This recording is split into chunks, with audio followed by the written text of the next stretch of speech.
Today, we're going through every Fortnite controversy this season, and we'll start with why Blitz Royale is getting hate. So the new mode is ridiculously fun, and unsurprisingly, there are a ton of people playing it right now, but half the community has been forced to give up their favorite thing if they want to play it, and that's building. They only released Blitz in zero build, despite the fact that the entire point of Fortnite is building. The true controversies are happening in the item shop, because right now, Epic keep releasing skins that we've had for years and dressing them up a little bit just to sell them all over again. For example, Summer Dummy, which is about to release, even though he just has a new wood texture and a scarf. And this problem is also plaguing the OG pass. Omega's glider is actually just a fancy version of the Forerunner glider, and the 7 glider is literally just Dual Defiant with a paint job. But they're not done there. Epic has also been called out recently for straight up reusing poses for new outfits. And Thea's render is copying Chica, while Jack Spade is doing Slim Shady's arm cross. It's like we get a ton of effort into special poses when it comes to crossovers, but for the original skins, they just throw on anything in a rush. At least we got the Storm Beast pom-poms, a completely new item, right?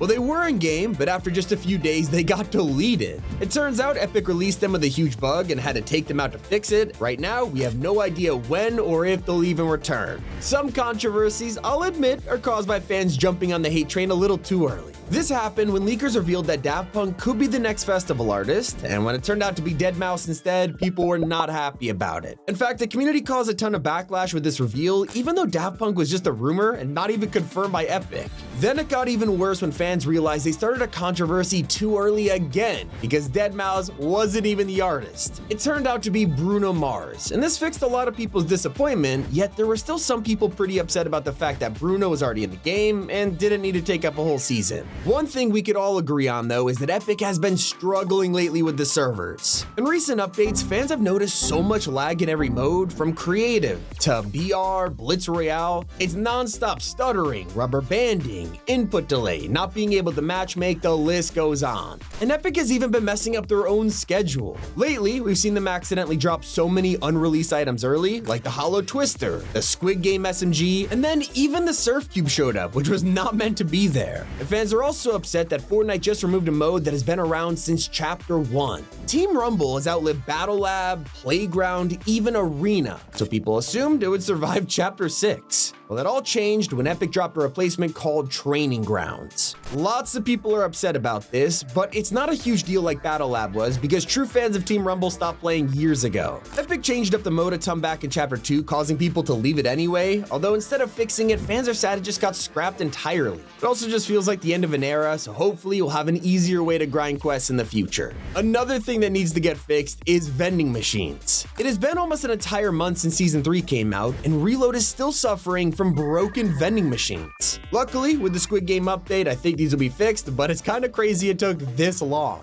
And sadly, I think Epic has also messed up with the timing of Squid Game. Nothing compares to the ridiculous hype the show got back in Season 1. It literally dominated the planet, and that was the perfect time for Fortnite to drop a crossover. Then, with Season 2, the hype came back again, even though it was for a shorter time. And now, with the final season, we are actually getting a collab, and it seems like barely anyone cares that much anymore. Now, I'm gonna defend Epic on this one, because as we all know, Netflix wasn't exactly open to doing business with Fortnite for the past couple of years, so I guarantee that played a role. But did you know that Fortnite has once again been in the news this year for suing players? That's right. In February and March, they sued 2 people accused of cheating. One of them was Isaac Strock, a guy who apparently hacked into Epic accounts and then sold them. The other was Repulsegod, a pro player who was caught in 2023 cheating to qualify for the FNCS Grand Finals. So the trial finished this year, and obviously, Epic won. They donated the lawsuit money to charity and forced the guy to upload a YouTube video where he said he'll never cheat again. Despite being tough in public and cracking down on cheaters like this, Epic have also been super forgiving this year. Out of nowhere, they announced they were gonna unban everybody who cheated and served at least 1 year of their ban.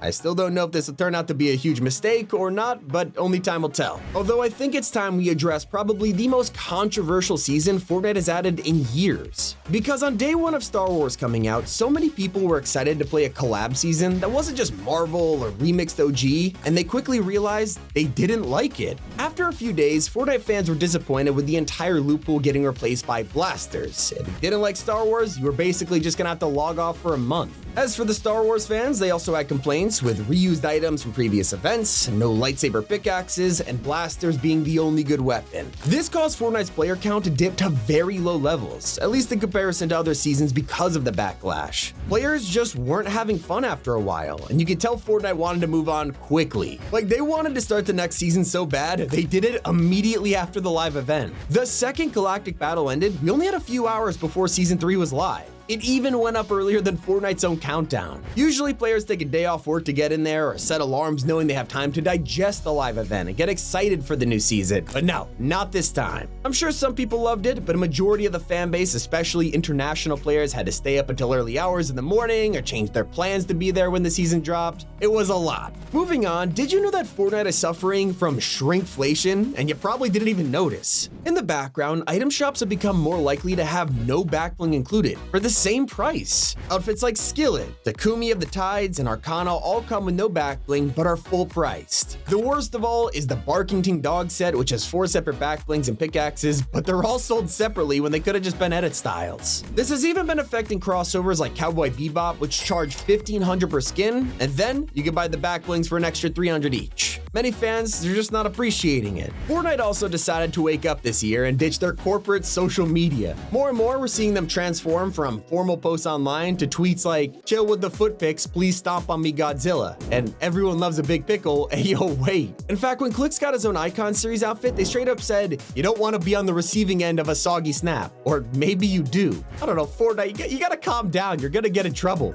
On a more serious note, I don't think there's ever been a weapon more anticipated than the Zapatron. This was genuinely teased by Fortnite for like half a decade, and they just kept dangling it in front of our faces for the longest time. Then in OG, we finally got our hands on it, and Fortnite messed up. The Zapatron was only in the game for 1 weekend only, and on the first day, it didn't even do damage. That meant this thing we've waited 7 years for barely even worked, and then it was gone again like nothing even happened. You would think Epic would know better, but it seems like they keep causing controversies over the smallest changes, like removing Simple Edit from comp. This was one of the most revolutionary changes to builds we've ever had, and it gave everyone a chance to learn building, which could honestly be the biggest problem with keeping new players. Fortnite solved that with Simple Edit, and then straight up deleted it from competitive playlists. Another thing that's riled up fans is them removing music packs. I can see why they did this one because there's no real point in splitting up lobby music into 2 types of cosmetics, which would make sense on paper if you didn't understand how much better music packs were. People always preferred these for their lobby music because it had better sound quality and volume, and instead Epic have now taken those out of people's lockers and replaced it with jam tracks, which are streamed audio instead that have tons of issues like lower sound quality, glitchiness, stuttering if your internet freaks out. Let me know what's bothering you the most, and hopefully Fortnite watches this video and fix this. Obviously, everything we covered in this video is constructive criticism, and we just want to see the game get better. Anyways, it's been Tommy, and keep it here on Top 5 Gaming.